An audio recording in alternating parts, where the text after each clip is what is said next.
Student अस्सलाम वालेकुम। Student आज हम पढ़ने जा रहे हैं ऑपरेशन ऑन सेट्स। जिस तरह रियाजी में बुनियादी अवामिल होते हैं जमा तफरीक और ज़रब तकसीम के, इसी तरह सट्टों पर भी अवामिल होते हैं यूनियन और तकाते के भी। तो सबसे पहले इसमें जो है हम पढ़ेंगे जो आज इस उसमें है यूनियन ऑफ टू सेट्स है। तो यूनियन का लफ्ज़ बेटा यहाँ पर आया तो यूनियन को यहाँ पर यू से ज़ाहिर किया जाता है, और जब हम दो सेटों के यूनियन में बात करते हैं तो वहाँ पे हम लिखते हैं ए यूनियन बी से ज़ाहिर करेंगे। जब दो सेटों के यूनियन की बात करेंगे तो यूनियन बी जो है वो तमाम दो सेटों के अरकान पर मुश्तमिल होता है। तो इसे अलामती तौर पर ए यूनियन बी बराबर X such that X is belong to A, और इस्लाम का मतलब है और एक्स बिलोंग टू बी। अब इसकी एग्जांपल बेटा उसने नीचे दी दिया, कहता अगर एक के अरकान 1 2 3 हो और बी के अरकान 2 3 4 पर मुश्तमिल हो तो ए यूनियन बी 1 2 3 4 पर मुश्तमिल होगा। तो आए इसके एग्जांपल को समझते हैं। साथ ही ए का सेट हमारे पास है 1 2 3, और सेट बी का अरकान हमारे पास है 2 3 4 और 5 पर मुश्तमिल है। अब जब हमने ए यूनियन बी मालूम करना है तो हम सबसे पहले ए यूनियन बी, ए का नाम पहले आया तो सेट ए पहले लिखेंगे,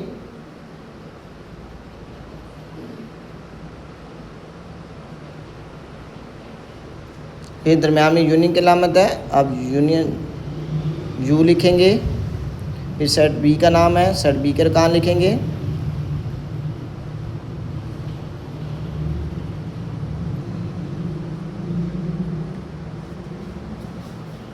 अब इन दोनों को इकट्ठा कर देंगे। यूनियन का मतलब होता है इकट्ठा करना, तो अब दोनों के अरकान को इकट्ठा मगर एक तरतीब में। अब कैसे 1 2 3 4 5, अब इनको इकट्ठा करके हमने लिख दिया, मगर क्या होगा एक तरतीब में। अब देखें 2 इसमें भी है, इसमें भी है, 3 इसमें भी है, इसमें भी है, मगर एक मरतबा लिखा जाएगा। तरतीब से भी लिखेंगे और एक एक करके लिखेंगे। तो ये ए यूनियन बी है। इसी तरह अगर हमसे बी यूनियन ए कहे तो बी यूनियन ए भी इसी तरह हल होगा। ठीक है, तो बी का सेट पहले आ जाएगा और ए का सेट बाद में आएगा।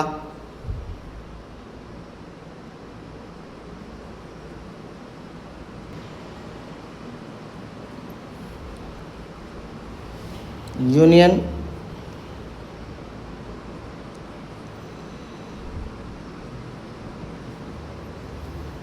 जब हमने बी यूनियन ए करना है तो 1 2 3 4 5, चाहे वो ए यूनियन बी कह रहा है चाहे बी यूनियन ए कह रहा है, मगर आपने तरतीब का खास क्या रखना है, एक से ही शुरू करने हैं और फिर तरतीब सर सीधे लिखने हैं अरकान। और जो दोनों के हैं दोनों अरकान में होंगे तो एक मरतबा लिखे जाएंगे, बार बार नहीं लिखे जाएंगे। तो ये था ए यूनियन बी कह ले या बी यूनियन ए कह ले, तो ये बेटा आपने हल हो गया।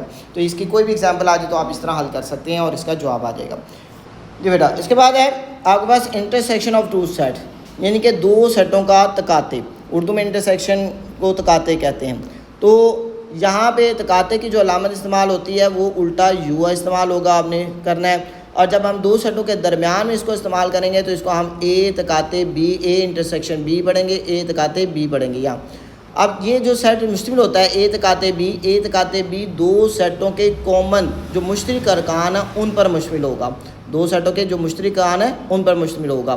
तो आए इसकी कोई एग्जांपल देख लेते हैं। वही इंटरसेक्शन ऑफ टू सेट्स, वही दो सेट आपके पास हैं। ए सेट मुश्तमिल हमारे पास 1 2 और 3 के अरकान पर, जबकि सेट बी हमारे पर मुश्तमिल है 2 3 4 और 5 पर। अब इनका दरमियान आपने ए इंटरसेक्शन बी मालूम करना है। आपने क्या करना है, ए इंटरसेक्शन बी लिखेंगे आप दोबारा। अब ए सेट ए का नाम पहले है तो सेट ए के अरकान हम पहले लिखेंगे 1 2 3, दरमियान में इंटरसेक्शन की अलामत बी का सेट आपके पास 2 3 4 और 5। अब जब इसमें क्या करना आपने मुश्तरक अरकान लेने हैं, वो अरकान जो सेट ए के अरकान आपने सेट बी में देखने हैं। अगर सेट ए के अरकान सेट बी में है तो लिख लेना, अगर नहीं है तो फिर नहीं लिखना। तो आपने ए से शुरू करना है, एकान सेट ए से। तो एक है इसमें, नहीं है तो नहीं लिखेंगे। दो बी में है, लिख लेंगे आप। 3 बी में है, लिख लेंगे आप। आगे 3 से आगे कोई रुकन नहीं है, तो ये इसका हल हो गया। ठीक है, इसी तरह अगर वो आपसे कह दे कि बी इंटरसेक्शन ए मालूम करें, तो आपने बी का नाम पहले आया तो बी का सेट आप दोबारा यहाँ पे पुट करेंगे। बी इंटरसेक्शन ए, बी के अरकान, सेट के अरकान पहले लिखे जाएंगे। 2 3 4 5 इंटरसेक्शन ए का बाद में आपके पास 1 2 3। अब आपने पहले हमने देखा था जब ए से बी तकाते मालूम कर रहे थे, तो हमने पहले ए के अरकान से बी के अरकान में देखे थे। अब क्योंकि बी के अरकान हमारे पास पहले मौजूद हैं और ए के अरकान बाद में हैं, तो हम बी के अरकान देखेंगे ए में। जो मिलते होंगे वो हम लिख लेंगे, जो कॉमन होंगे मुश्तरक होंगे वो लिख लेंगे, जो नहीं होंगे वो नहीं लिखेंगे। अब 2 है, सेट ए में भी है तो लिख लेंगे आप। 3 सेट बी में भी है, ए में भी है, लिख लेंगे। 4 नहीं है, 5 नहीं है, तो इसलिए सिर्फ यही आएगा। इस सवाल इस तरह का आ जाए, कोई भी सेटों का नाम हो जाए तो आपने इसी अंदाज से इंटरसेक्शन मालूम करना है। और ये 2 नंबर के शॉर्टकट है और ये बोर्ड के पॉइंट ऑफ व्यू से बहुत इंपॉर्टेंट है, बहुत अहम है। इसके बाद आता है डिसजॉइंट ऑफ सेट्स। इसके बाद आता है डिसजॉइंट ऑफ सेट्स। अब डिसजॉइंट सेट वो सेट क्या है कि डिसजॉइंट ऑफ सेट बेटा आपका इंटरसेक्शन मालूम करेंगे, मगर इंटरसेक्शन में आपका जो आंस निकलेगा वो एक एम्प्टी सेट होगा, खाली सेट होगा। ठीक है, वो क्या होगा, एक खाली सेट होगा। मिसाल, अब इसकी एग्जांपल क्या है मैं आपको समझा देता हूँ जी बेटा। डिसजॉइंट सेट को समझे एग्जांपल से। अब एग्जांपल में हमारे पास क्या है, 2 सेट हैं। एक सेट है हमारे पास 1 3 5 7 9 पे, और बी का सेट है 2 4 6 8 और 10 पे। यानी कि सेट ए के अरकान ओड नंबर पर मुश्तमिल है, जबकि बी के अरकान इवन नंबर पर मुश्तमिल है। अब जब हम इन दोनों के इंटरसेक्शन मालूम करेंगे, दोनों सेटों का इंटरसेक्शन, तो हमेशा खाली सेट निकलेगा। तो ऐसा अरकान का खाली सेट निकले उसको कहते हैं डिसजॉइंट ऑफ सेट्स। आगे बेटा ओवरलैपिंग सेट्स। ओवरलैप जो कहता है कि 2 सेटों का जो तकाते है, जो इंटरसेक्शन है, वो एम्प्टी नॉन एम्प्टी सेट होगा, यानी कि वो खाली सेट नहीं होगा, ना ही वो किसी का तहती सेट होगा। तो ऐसा सेट क्या कहलाता है, ओवरलैपिंग सेट। मिसाल के तौर पे उसने क्या लिखा है, कहता है हमारे पास एक सेट है 2 3 4 5 और 6, और एक एम सेट है 5 6 7 8 9 और 10 पे। अब ये दोनों सेटों के जब हम इंटरसेक्शन लेंगे तो इसमें 5 और 6 इसके पास भी है, 5 और 6 इसके पास भी है, तो ऐसे सेट को हम क्या कहते हैं, ओवरलैपिंग सेट कहेंगे जी बेटा। आगे है डिफरेंस ऑफ 2 सेट्स। कहता है डिफरेंस ऑफ 2 सेट में क्या होगा कि सेट और ए और बी के दरमियान मनफी की अलामत इस्तेमाल होगी, और इसको किया जाएगा ए से ए मनफी बी। ठीक है, और ये consist of all the elements that belongs to A but do not belongs to B. कि सेट ए के अरकान पर मुश्तमिल होगा, सेट बी के अरकान पर मुश्तमिल नहीं होगा जब हम ए से बी पढ़ रहे हैं। को सोल्व कर लें। अगर इसी तरह अगर हम बी से माइनस ए करें तो सेट बी के अरकान पर मुश्तमिल होगा, सेट ए के अरकान पर वो सेट मुश्तमिल नहीं होगा।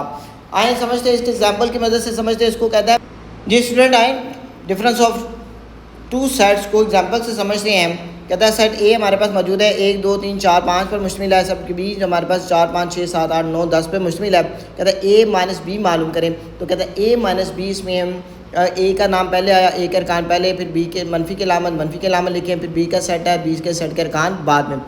अब यहाँ से करना क्या है आपने कि ऐसे अरकान देखने जो सेट ए में मौजूद है, क्योंकि हम ए से बी पढ़ रहे हैं तो ए का से बी के अरकान को देखना आपने। तो ऐसे अरकान जो सेट ए में मौजूद है मगर सेट बी में मौजूद ना हो वो लिखने आपने। 1 ए में मौजूद है बी में मौजूद नहीं, लिख लेना। 2 ए में मौजूद है बी में नहीं है, लिख लेना। 3 ए में मौजूद है बी में नहीं है, लिख लेना। 4 और 5 दोनों मुश्तरिक है, बी में मौजूद है, नहीं लिखने। तो गैर मुश्तरिक अरकान के सेट पर मुश्तमिल होता है ए माइनस बी, डिफरेंस जोन से है। इसी तरह अगर बी से मनफी ए मालूम करना है तो बी के सेट के अरकान पहले या ए के सेट के अरकान बाद में, और सेम उसी तरह बी के अरकान देखने आपने ए में, अगर जो नहीं होंगे वो आपने लिख लेने हैं। जैसे 4 है, 4 ए में है, नहीं लिखेंगे। 5 ए में है, नहीं लिखेंगे। 6 ए में नहीं है, लिख लेंगे। 7 नहीं है, लिख लेंगे। 8 नहीं है, लिख लेंगे। 9 नहीं है, लिख लेंगे। 10 नहीं है, लिख लेंगे। इस तरह ये बेटा बी माइनस ए भी मालूम हो जाएगा। तो इस तरह के कोई भी किसी सवाल आ जाए तो आपने इसी अंदाज से हल करना है। तो इसी तरह ये भी 2 क्वेश्चन जो है 2 नंबर के शॉर्ट क्वेश्चन से बोर्ड में बहुत इंपॉर्टेंट बन सकता है और आ सकता है। और ये अगर आपसे एमसीक्यूज़ के तौर पे आ जाए तो ए माइनस बी का डिफरेंस जो सा है वो याद रखिएगा कि ए माइनस बी कभी बराबर नहीं होते बी माइनस ए के। ये एमसीक्यूज़ के तौर पे भी आ सकता है। जी स्टूडेंट, आगे है complement of a set. Complement of set जो है बेटा, इसको किसी भी सेट का कॉम्प्लीमेंट यानी कि सेट ए का कॉम्प्लीमेंट अगर मालूम करना तो उसको ए कॉम्प्लीमेंट ऊपर बार डाल दी जाती है या छोटा सा सी डाल दिया जाता है जो कि कॉम्प्लीमेंट को ज़ाहिर करते हैं, ये दोनों निशान। अब इसके किसी भी सेट का कॉम्प्लीमेंट मालूम करने के लिए यूनिवर्सल सेट का होना बहुत ज़रूरी है। यूनिवर्सल सेट के बगैर आप कॉम्प्लीमेंट सेट किसी भी सेट का कॉम्प्लीमेंट मालूम नहीं कर सकते, ठीक है। अब जो इसका कॉम्प्लीमेंट होगा किसी भी सेट का वो हमेशा यूनिवर्सल सेट के अरकान पर मुश्तमिल होगा, ना कि वो सेट ए के अरकान पर मुश्तमिल होगा। तो यूनिवर्सल सेट जो है वो दिए गए सेट से बड़ा सेट होता है, या उसके बराबर होगा या बड़ा होगा, मगर छोटा नहीं होगा, ठीक है। तो अगर वो छोटा होगा तो कॉम्प्लीमेंट नहीं आप निकाल सकते। तो यूनिवर्सल सेट का बड़ा होना बहुत ज़रूरी है। अब सेट ए का कॉम्प्लीमेंट मालूम करना है तो आप लिखेंगे ए कॉम्प्लीमेंट बराबर यूनिवर्सल सेट माइनस ए, सेट ए। अब यहाँ पे सबसे पहले सेट ए का यूनिवर्सल सेट का नाम आया तो यूनिवर्सल सेट आप पहले लिखेंगे आप, उसके अरकान, फिर मनफी की अलामत आ जाएगी, फिर सेट ए के अरकान लिखेंगे। अब इसमें भी सेम उसी तरह आपने करना है जैसे कि आपने ए से मनफी बी पढ़ा था, ठीक है। इसी तरह इसमें भी आपने यूनिवर्सल से देखें ये डिफरेंस की अलामत है, ये मनफी ही पढ़ा जाएगा। अब उन्हें वही अरकान लिखने हैं, जो मुश्तरक है वो नहीं लिखे जाएंगे, जो गैर मुश्तरक है वो अरकान लिखे जाएंगे। एक अब देखें यूनिवर्सल सेट में एक मौजूद है, सेट ए में भी एक मौजूद है, नहीं लिखा जाएगा। सेट यूनिवर्सल सेट में दो मौजूद है मगर सेट ए में दो मौजूद नहीं है, लिखा जाएगा। 3 दोनों में है, नहीं लिखा जाएगा। 4 नहीं है, लिखा जाएगा। 5 दोनों में मौजूद है, नहीं लिखा जाएगा। 6 नहीं मौजूद है, लिखा जाएगा। 7 सेट बी में ए में मौजूद नहीं है, वो भी लिखा जाएगा। तो इस तरह ए सेट ए कॉम्प्लीमेंट आपका मालूम हो जाएगा। तो किसी भी सेट का कॉम्प्लीमेंट मालूम करना हो तो इस अंदाज से मालूम किया जाता है। तो बेटा इस तरह ये 2 नंबर का एक और क्वेश्चन आपका तैयार हो गया। ये बोर्ड के पॉइंट ऑफ व्यू से कॉम्प्लीमेंट बहुत इंपॉर्टेंट है, बहुत अहम क्वेश्चन है, ठीक है। तो आप इसको भी अच्छे तरीके से तैयार कीजिएगा। उम्मीद करता हूँ ये आपको बहुत अच्छे अंदाज में सेट ऑपरेशन ऑफ सेट्स आपको समझ आ गए होंगे। तो अगर आपको ये समझ आए हैं तो सारा आमिर मैथ अकेडमी को सब्सक्राइब करें, लाइक करें, शेयर करें, बेल आइकन वाला बटन लास्ट बटन प्रेस करें ताकि बर वक्त आपको इस तरह की वीडियो मिल सके और आप उससे मुस्तफ़ीद हो सकें।